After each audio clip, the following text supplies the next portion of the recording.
So now, I would like to present the methodology part. So for the first one is a research design. We are using quantitative techniques as our research design. A quantitative technique is one in which the researcher primarily applies positive claims for developing knowledge by collecting quantifiable data, mathematical, statistic, or computational techniques.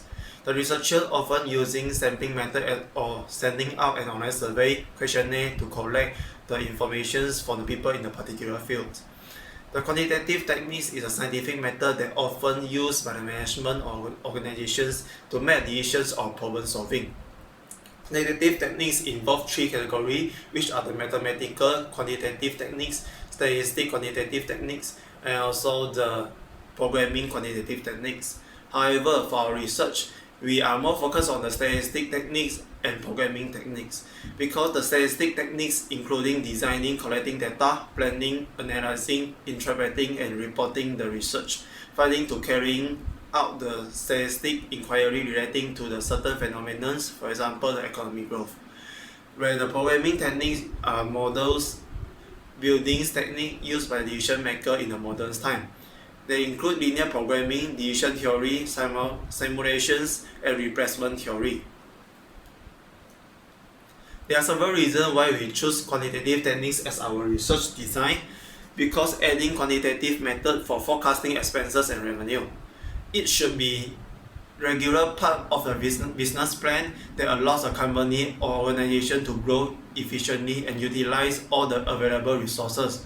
Firstly, the quantitative research helps to promote the decision-making process and to provide tools for research.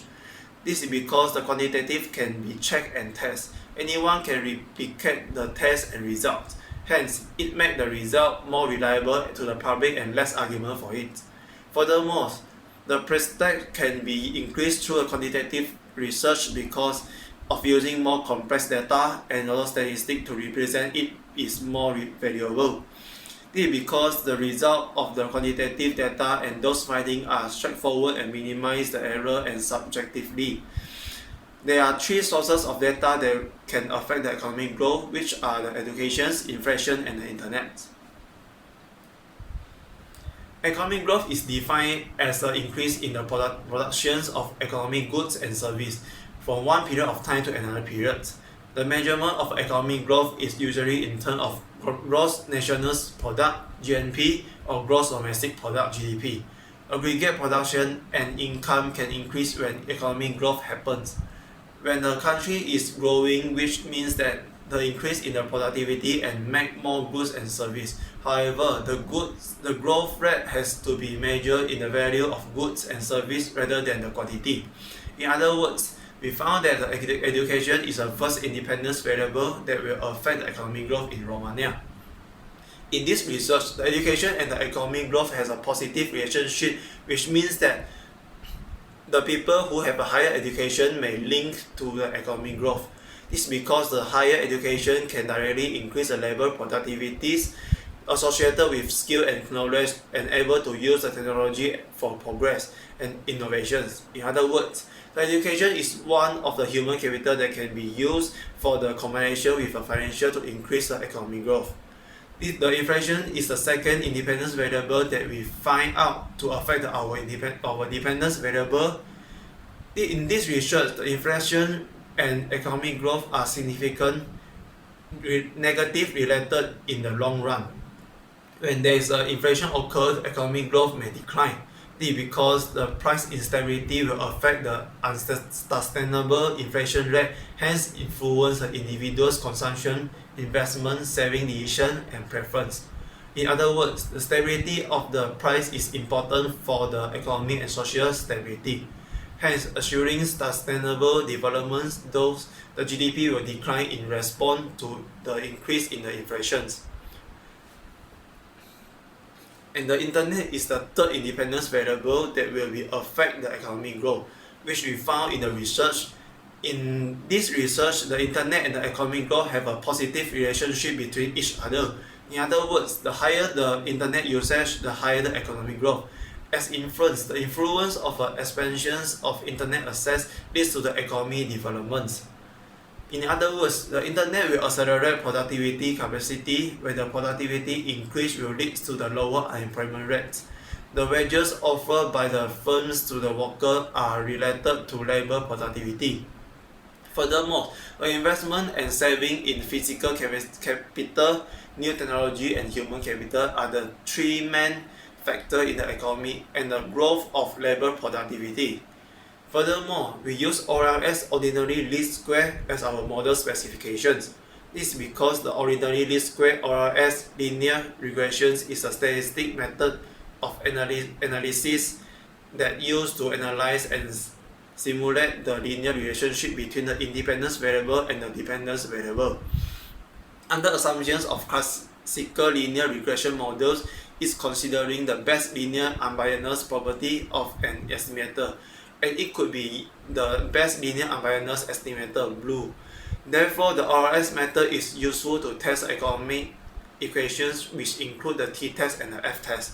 The following model is a linear regression model that we are using, which are GDP equals to B0 plus B1 education plus B2 inflation plus B3 internet and plus error terms. So for the t-test is a type of inferential statistic used to determine whether the means of a population significantly different from a specific value or from a means of another population. The t-test can be used to determine the relationship between the dependence variable and individual independence variables. We will reject the null hypothesis if a t-test is greater than the critical values, otherwise do not reject the null hypothesis. Hash null is equal to there is no significant relationship between the independence variables and the dependence variable. For a H1, there is a significant relationship between the independence variables and the dependence variables. For the f-test is a value you can get when you run the ANOVA test or regression analysis to find out when the means between two populations are significant difference. If a researcher wants to test whether there are two independent samples from a normal population with the same variability, then he usually uses the f-test. So we reject the null hypothesis when the f statistic value is more than the critical value, otherwise we do not reject the null hypothesis.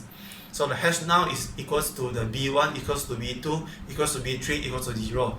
So the model is insignificant, and the H1 is at least one of the B is not equal to 0, whereby I equals to 1, 2, 3, and the model is significant.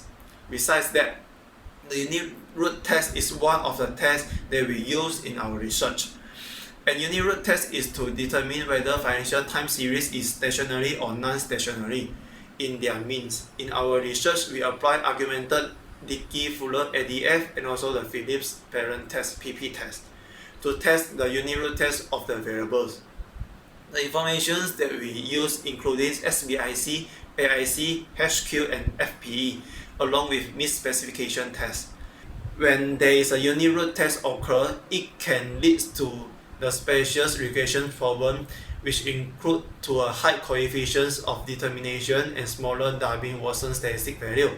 The augmented Dickey-Fuller test is a unit test to determine the stationary and is able to solve spatial regression problem of the error terms by increasing a laggard value for the independence variables. However, the Phillips parent has some difference compared to the augmented Dickey-Fuller test, which is cannot be adding laggard value in the variables because it is a non-parameter test. However, it still can be encounter the spatial correlations problems. We can use PP test to avoid the huge amount of laggard value. So, another test is normality test, Jagavera test. A normality test is used to identify whether a sample data is structured out from normally distributed populations. So the t-test and the ANOVA test need normally distributed sample population in the model. When the normality assumption is not valid, hence the test will be unreliable. And the H naught is the data is normally distributed, and the H1 is the data is not normally distributed. So the normality test is to use the Anderson-Starling test to test the models. It's a statistical test of whether or not data set come from a certain probability distribution, such as a normal distributions. The p-value of an Anderson-Darling test can help to identify the test whether it's significant or not.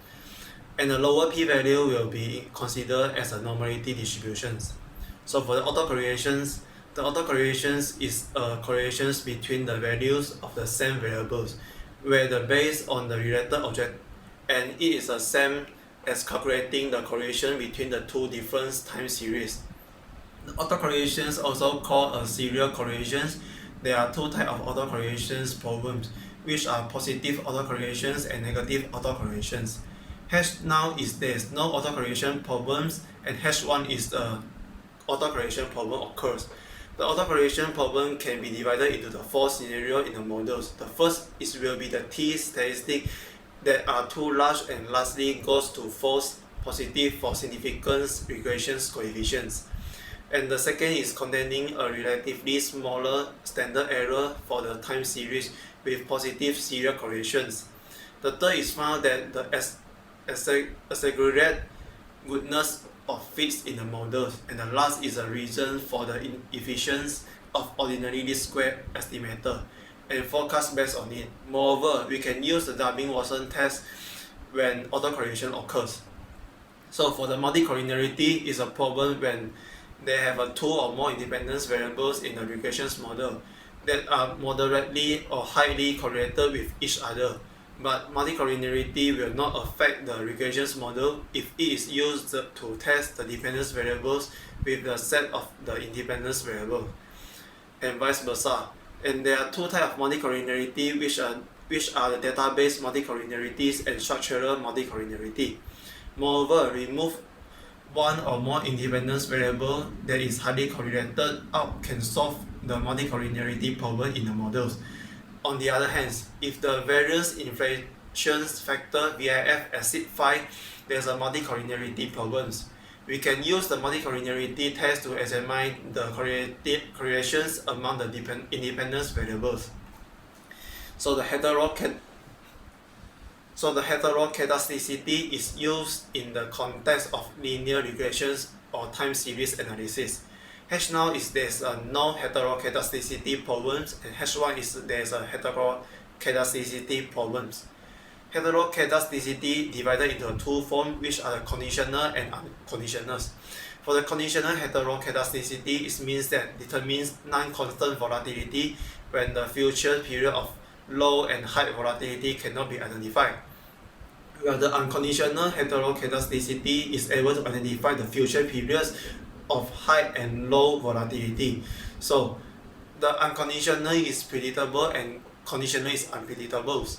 Furthermore, we can use a Bruce-Pagan test to estimate a variance function that depends on the independence variable. And the null hypothesis, moreover, the white test is a common test for the heteroscedasticity, which begins by allowing the heteroscedasticity process to be a function of one or more of your independence variables. So the last one is the model specifications. The model specification is used to determine the independence variable in the regression models should be included or excluded. H0 is there is no model specifications, and H1 is there is a model specifications. We always try to exclude the independence variable when they are not related or do not have a relationship with the dependence variable. Ramsey reset test is an appropriate test to testing whether there is a misspecifications of the models or not, and designed to detect if there are any non-linearities in the models. However, there are some drawbacks to the reset test. It did not provide the real direction on how to proceed if the model is rejected. Reset test can be known as a very general test for the model misspecifications, including heteroscedasticity and unobserved omitted variables. In conclusion, the reset test is just a functional form to test and should not be used for other purpose. And this is all my